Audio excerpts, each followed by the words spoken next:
আইনগত পরিবর্তনের বিষয়টা শুধু ব্যাখ্যা করছি আমার পক্ষ থেকে।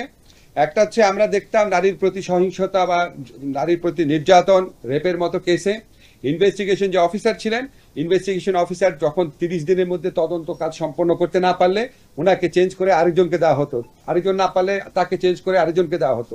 এরকম ভাবে অনেকবার তদন্তকারী কর্মকর্তা পরিবর্তিত হতো, মামলার বিচার করতে অনেক দেরি হয়ে যেত। আমরা ইনশাআল্লাহ যেই সংশোধনী আনবো সেখানে আমরা বলবো যে তদন্তকারী অফিসার যাকে নির্দিষ্ট করা হয়েছে তাকেই তদন্ত কাজ সম্পন্ন করতে হবে নির্দিষ্ট সময়ের মধ্যে। তদন্তকারী অফিসার পরিবর্তন করা যাবে না। এবং এই যে তদন্তের সময় সেটাও আমরা অর্ধেক করে দিচ্ছি। আগে ছিল 30 দিন, এখন আমরা 15 দিন করে দিচ্ছি। বিচারের জন্য আগে সময় ছিল যেটা, সেটাও আমরা অর্ধেক করে দিচ্ছি। 90 দিনের মধ্যে ধর্ষণের মামলায় 90 দিনের মধ্যে বিচার করতে হবে।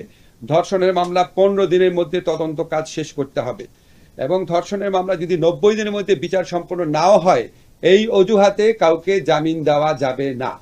আগে ছিল 180 দিনের মধ্যে বিচার না হলে জামিন দেওয়া যেত এই গ্রাউন্ডে, এখন কোনো জামিন দেওয়া হবে না ধর্ষণের মামলার ক্ষেত্রে।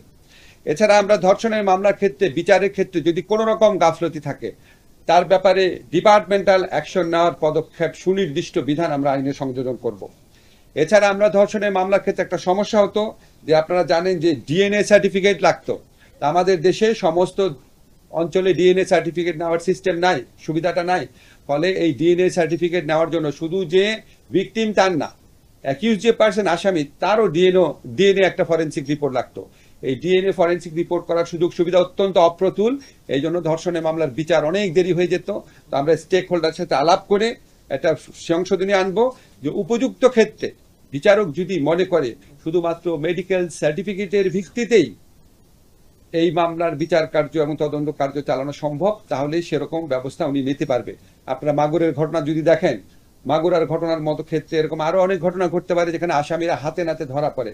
সেখানে আমরা ডিএনএ সার্টিফিকেট পাওয়ার জন্য সময় ক্ষেপণ রোধ করার কল্পে এই পরিবর্তনটা আনার চিন্তা করছি। আরেকটা হচ্ছে আমাদের সরকারের পক্ষ থেকে সমস্ত ডিস্ট্রিক্টে ডিএনএ ফরেন্সিক ল্যাবরেটরি স্থাপন করার জন্য অচিরেই ব্যবস্থা নেওয়া হবে, পদক্ষেপ নেওয়া হবে।